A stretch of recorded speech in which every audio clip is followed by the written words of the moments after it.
Hola a todos, en este video vamos a estar viendo cómo conjugar dos tipos de verbo, uno oral y el otro nasal. Bueno, generalmente tenemos los prefijos que son iguales en todos los verbos. Tenemos are, oyar, ope, o, como nos enseñaban en la escuela en Paraguay, y are, o, ñar, ope, o, que sería en los verbos nasales.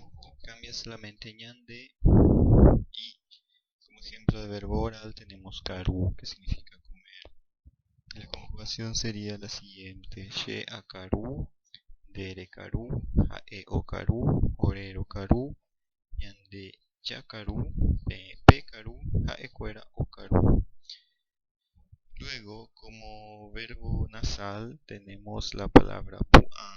Es nasal claramente porque tenemos el sonido a en el verbo pu'a. Y sería la conjugación de la forma siguiente: she a pu'a, dere pu'a, jae o pu'a, orero pu'a, ñande ña pu'a, pe pu'a, jae cuera o pu'a.